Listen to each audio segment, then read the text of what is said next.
And hello, all of my fellow nerds out there. This is Oracle Nerd Richie, and welcome back once again to Rectifier in Bloom. So, it's been a little while since I played this game again. um, so I I just started playing Julia Was Alone Chapter 3 yesterday, and I like it already. Also, I saw the new trailer that they're making for a live-action Minecraft film. And I know some people are probably hating on it already, but I already love it.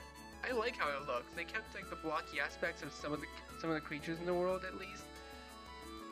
And dude, honestly, if you guys haven't seen the trailer, I highly recommend you go and watch it yourselves. It's pretty good. You might not like it at first, but I don't know. It takes a little bit of time to warm up to. Anywho, we're here in Rectifier. We're gonna be continuing Ren's route, safety concerns, with the endurance training. So let's just go ahead and get with it. Of all the options, this one clearly makes the most sense. Endurance applies to all aspects of life. It's a vital skill to hone. You hope wearing him out will make him more responsive to your questioning. Perhaps the tiredness will lower his guard. He nods. He nods. You knew he would appreciate the sensible choice. Understandable. We'll rotate through a series of low-impact exercises. By the end, you should feel more confident about all of them. Low impact? There's no point in putting unnecessary strain on your joints. You frowned, a little put out that he wants to go easy on you. The intent was to wear him out, and he's thrown a bit of a wrench in the plans. You were wrong. These exercises aren't easy at all. You're admitted into what you can only assume was a punishment created during the last Great War. Your weight rests on your toes and elbows. Your core burns. Every breath is labored, made all the more embarrassing by Ren's solidity and steadiness next to you. How much longer? Until failure. Hold yourself up for as long as you feel it's possible. I'm in hell. Oh, this is the plank position. I'm just planking! Bro, I could actually plank for longer than this guy can. Jeez. You hold out for as long as you can, your arms trembling underneath you. Ren counts to 5 minutes before you collapse, your chest hitting soft grass with a gentle thud. You let out a sigh of relief. Ren chuckles as he lowers himself down. You fight the urge to roll your eyes. You laughed. I didn't realize that was something of note. It is okay. So you notice. It was fairly obvious. You seemed upset. It wasn't anything. It isn't anything you should be concerned yourself with. You're a friend of mine. Of course I'm concerned. Don't be foolish. Would you not do the same for me? He sighs, heaving yourself into an upright position. You attempt to follow suit, though the ache in your middle is not quickly forgotten. You're right. It was foolish. It was a foolish thing to ask of you. I would do the same, and be much less polite about it too. I thought so. Can we talk about it? Yeah, let's go find somewhere to sit. Thank the stars. You rub your sore stomach and Ren laughs. He leads you out past the trees for a short walk, to a tipped over a log, still a little damp with moss. It's as good a seat as anywhere out in the wilderness. Ren sits without a word, patting the empty space behind him. So, let's talk. It's hard for you, isn't it? Talking is unnecessary, complicated. You can put others at risk simply by sharing your thoughts. Action is simpler, easier. You sit down at his side, resting a hand on his knee. He scrunches his face up, frustrated with himself. I'm not a child who needs coddling. I'm an adult man, perfectly capable of handling my own feelings. Handling them through barking at others in rigorous exercise? I know, I need a better outlet. It isn't right to make others walk on eggshells around me just because I'm frustrated with myself. With yourself? Who else is there to be frustrated at? Percy? He snorts out a surprised laugh. Fair. He wasn't helping, but no, I was angry at myself. I'm I'm the most experienced fighter here by far. The others, Grid and Glyph especially, have their own strengths and experiences. When it comes to professional training, the answer is obvious.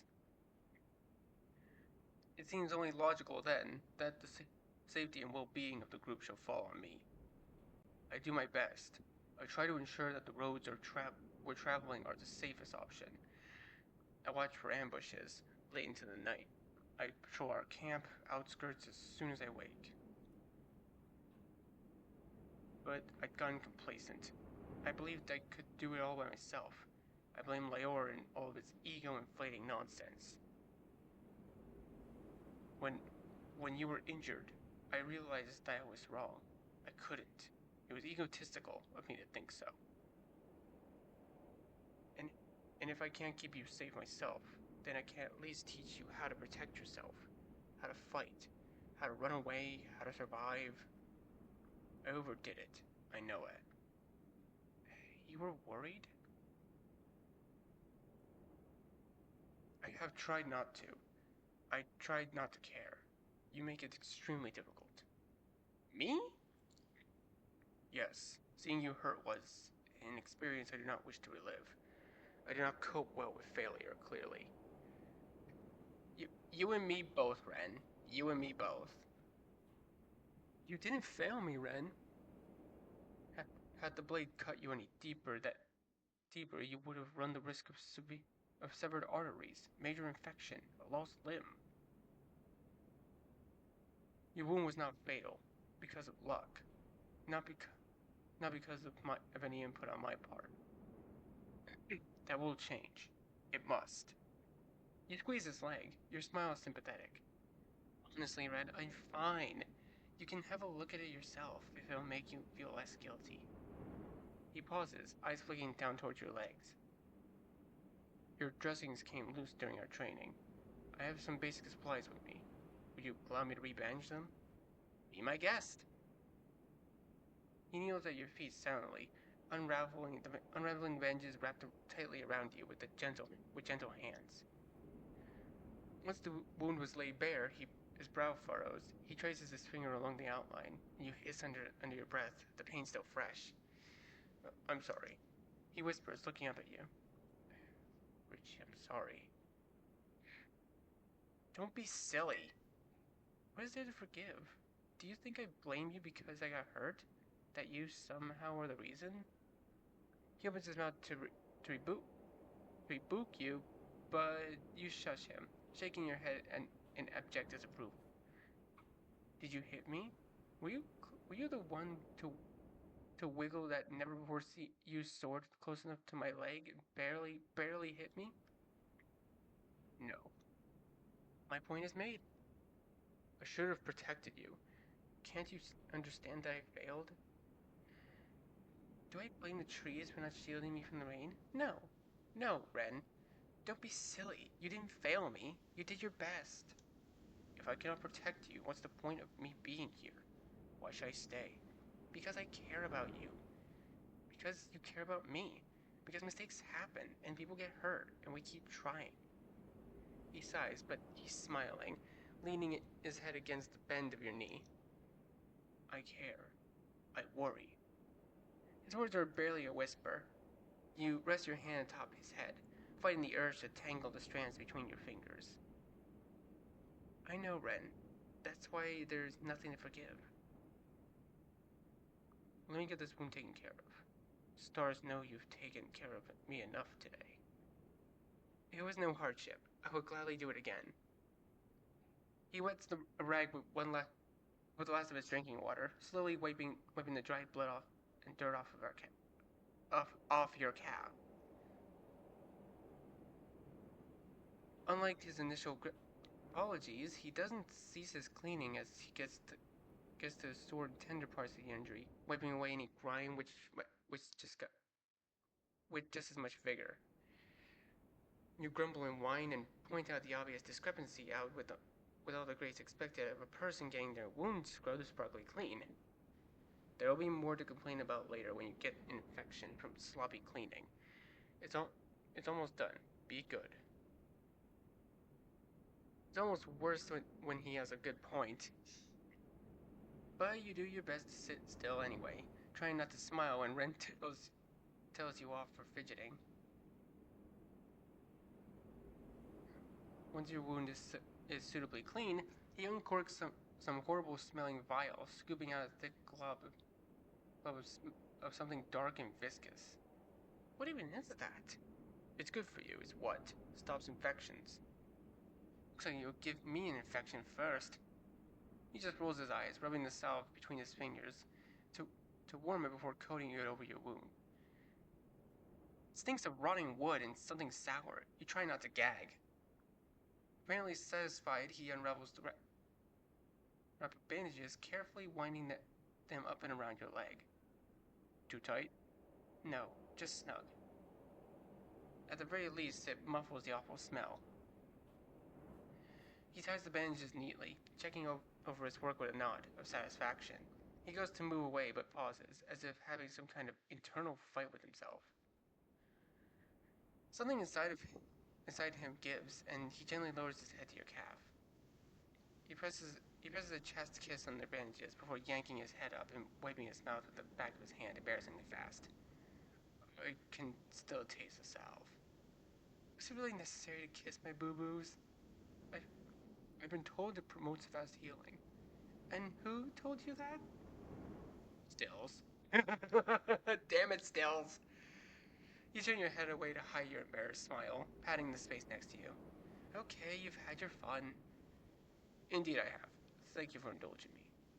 I didn't do anything but sit here. Your presence was comforting enough. He takes his place beside you, so close your arms are touching. Your muscles feel like jelly after these last few days of traveling and training. It would be so easy to give into the feeling and lean your weight against Ren. Too easy. It's too tempting, you can't resist. You slump against him with a sigh. His arms slip around you almost instinctively, preventing you from toppling backwards off your makeshift bench. It's a comforting presence. You shuffle closer without thinking. Are you okay? I'm tired. Did that salve have some sort of sleepy side effect to it? Not that I'm aware of. Well, there goes my excuse. You don't need an excuse to rest after everything. Am I comfortable? The armor is a bit pokey, but yes, nice and padded. You flick open your eyes to glance at his expression, which is exactly as happy and smug as you anticipated. Big softie indeed. Feel free to use me as a pillow for as long as you need. Finally. I feel like I've been on my feet all day. I need a rest this time, yesterday. It's the least I can do. But don't go telling the others. I don't want them complaining about special treatment. You don't have to worry about them. They already know I'm your favorite. He chokes on air, turning his face away from you, but he doesn't deny it. You didn't intend to do much more than lean against him, content to take the pressure off your sleepy limbs. But his steady, rhythmic breathing and firm arm wrapped around you all work against your better judgment. Before you can stop yourself, your eyelids begin to droop. Your breathing begins to level out. The last thing you hear is a breathy, content laughter. You don't know how much time has passed when you wake. The warm body beside you has disappeared, replaced by a wrap of cloth, balled up into a makeshift pillow. You let yourself into a sitting position, rubbing the sleep from your eyes and scanning your surroundings. It doesn't take long to spot him, sitting cross-legged on the woodland floor, his back leaning against the log where you were sleeping. So what happened to use me as a pillow for as long as you need? You didn't seem to need me anymore, having fallen asleep, and my arm went dead. I didn't want you to tip over and wake yourself up. shouldn't have let me fall asleep in the first place. What time is it? Late. We missed dinner, I guess. Almost on cue, your stomach starts to grumble. Ren can't hide a smile. It's okay. I got us something to eat. He presents a simple spread of bread, berries, and cheese, thoughtfully arranged on a sheet of cloth, but you're so hungry your mouth waters at the sight of a three-course meal. Perfect. I'm starving. Oh, but first. He clears his throat and begins to stand. Has he always been hiding something behind his back? I went on a walk while you were sleeping, to find something sweet for you when you woke up. You nod. The berries he brought back look ripe and delicious. And while I was out there, I found this. It reminded me of you. Aww. he looks so dejected with himself. From behind his back reveals a surprisingly spiky flower. Bold whites and red draws your eyes immediately. It's gorgeous. He holds it out to you tentatively, looking anywhere but your face.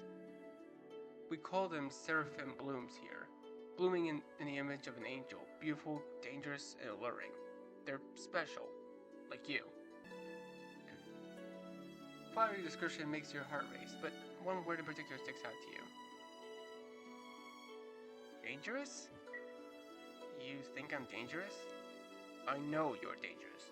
I find there is little thinking involved when it comes to you. You aren't sure if that's supposed to be a compliment. What do you mean? You make me want things I've never wanted before. It's a dangerous thing to want, to yearn. I don't know what to do with myself.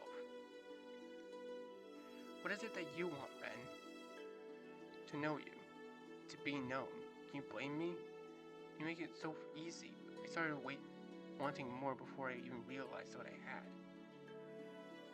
It doesn't have to be a bad thing. I might want to know you too. I never said it was bad. It doesn't feel bad, at least. But it is dangerous. I don't know where it goes. Would you like to find out? Maybe. If you're there, it wouldn't be so bad. You've been a good friend to me, even when I wasn't deserving of it. Thank you. You smile at yourself. You don't think Ren really knows what he wants, but you don't mind helping him find out. You reach out and take the flower, cradling it to your chest. I'm glad to be your friend, Ren, dangerous as it may be. Ren all but collapses onto the earth, besides his meager picnic closing his eyes, tilting his head back with a sigh of relief. I didn't think I'd have the nerve to say all that. You sit down across him, cross-legged. In all the dramatics, you'd almost forgotten your gnawing hunger. Almost. You faced enemies much scarier than this conversation, I'm sure. It's different. It's always different when it comes to you. You'll get used to it. I hope so. He tilts his head in your direction, a soft smile on his face. It immediately crumbles into a smirk as your stomach growls loudly. Hungry? Yeah. It makes sense. You've been hard at work today. Have as much as you'd like. You don't need to be told twice. You set about finding the best of selections of the plumpiest berries, the crumbliest cheese, the softest chunks of bread. Before long, you have a tight selection in front of you. You can't wait to sink your teeth into these things. Ren sits silently, apparently content to simply watch you eat your fill. Well, that's no fun. And with all the sweet things he's been saying, it would be nice to give him a taste of his own medicine. But how to go about it? Ren? He snaps his attention immediately. Yes? Is something wrong with the food? No, it's perfect. It's just that, well, it's a bit of a waste to just watch me eat it, isn't it? I plan on taking whatever you didn't want. There's no need to rush for me. It's not that. I think it'll be fun if we helped each other out, you know? What do you mean? Pamper him, be pampered. I mean, when it comes to me, and my romantic partner, I kind of like to be the one to pamper them. Like, I like to pamper them, shower them with gifts and all that. It is one of my love languages, gifts of affection. Or, what was it? I can't think of it. It's like a certain phrase. I don't remember. Anyways, yeah, pamper him. It's been proven that hand feeding promotes connection due to the intimacy of the action and the successful nourishment of a person cared for. You press some of the smaller berries into the bread to create a kind of jam before holding the bread out towards him. I believe it will improve the trust and connection in our friendship. Ren stares openly at your outstretched hand, his mouth opening and closing silently. This is the general idea, but typically chewing involves the food being inside your mouth first. Smartass. Yes. Now are you going to participate in this nice human bonding ritual with me or not? He sighs, but leans towards you and takes a hearty bite. He chews quickly before nodding in approval. The berries must be good. Thank you. I have never done something like this before. I like getting to try these things with you. His face flushes darkly, for reasons he can't explain. He refuses to make eye contact to you, but quiet as a whisper you hear him say, I like trying these kinds of things with you too. You smile to yourself, though you can't help but wonder what exactly it is he likes. Tenderness? The domesticity? The eye contact? You're not sure. It will require some testing. The remainder of your home meal passes without much complaint. The weather is suitably warm and the companionship pleasant, and the addition of a full belly is a welcome one. You pick at the remaining scraps until they're gone. You spare a thought of all the food thrown at each other for terrible jokes, and all the snacks dropped from inappropriately timed comments. Honestly, you feel kind of full. Hours of emptiness met with an abundance of fruit and cheese. It's getting late. I know. I wonder what the others are thinking. Considering we went off the train and then you never came back, it's about a 40% chance Percy thinks I've killed you. No way, you think? I wouldn't put it past him. He'll at least make some allusion to your health or safety in the rant he's going to give us both when we get back. Don't remind me. I can't take another lecture today. You lean back, rubbing your tired muscles with your hand. You're not looking forward to the walk back to camp. Ren begins to pack up what remains of your shared dinner, an all too harsh reminder that soon you must be going. Come on, it's time we head back. I don't want to. I won't let Percy tell you off, if that's what you're worried about. If anything, I'd like to see him try. It's not that, I'm just tired. I don't want to get up. Ren smiles sympathetically, stretching out his arms and nodding. But you put your muscles through a lot of strain today. It'll hurt worse in the morning, as they repair themselves. Hey, thanks. I don't control how the mortal body repairs itself. Take it up with nature. He adjusts his pack of items and hesitates for a moment before holding out his arms. I can carry you back to camp, if you want. I'll let you give your muscles a rest. No, you can take another nap. How could you turn down such a sweet offer? And the allure of not having to get up on your shaky jelly legs is so appealing. You lift your arms in the air expectantly and he chuckles, scooping you up with relative ease. He positions your head against his chest, one arm under your knees and the other supporting your back. You can feel his heartbeat through his chest, a little raised but steady and comforting all the same. I could get used to this. Don't count on it. This is a one-time thing. You're telling me the Ren carriage is a one-night exclusive? I better make the most of it then. You effectively snuggle into him and he laughs. You can feel it reverberating through his chest. Exactly. Just for you, for one night only, the Ren carriage is open for business. Take this as the honor it is. I will treasure it always. It's a comforting journey back to camp. Ren walks slowly, avoiding the large roots, loose rocks, trying not to jostle you. He's considerate like that. Unfortunately, the slow, gentle movements, the steady rise and fall of his chest, all it does is tempt you back to sleep. You try your best to suppress a yawn, but it's hard. Ren glances down at you, frowning. Go to sleep. You're tired.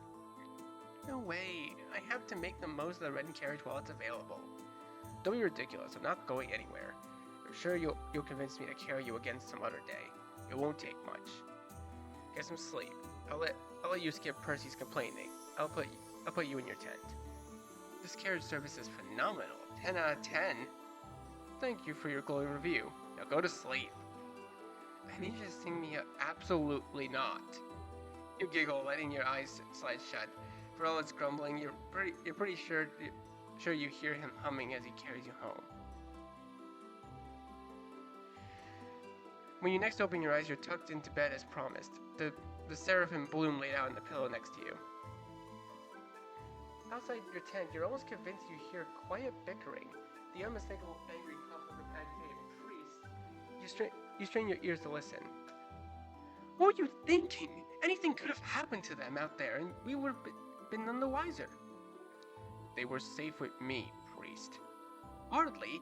How quick are you to forget that last night, that last fight, their injury, all the good you did protecting them then? Your opinion doesn't matter to me, Percy. They felt safe enough to fall asleep in my arms. That matters to me far more than your needless opinion ever will. You hear footsteps quickly, followed by Percy's raised voice. You pull the covers up to your neck, smiling at yourself. Safe enough to fall asleep indeed. And that was it. Damn. So that is, I believe, 1, 2, 3, 4. Yeah, 5 of 7. That's 5 of 7. Okay, so in the next episode, as far as I know, Emil is still not out yet. So next episode, we're gonna start with Percy's route. And as much as I don't like Percy, who knows? Maybe he'll have a redemption arc.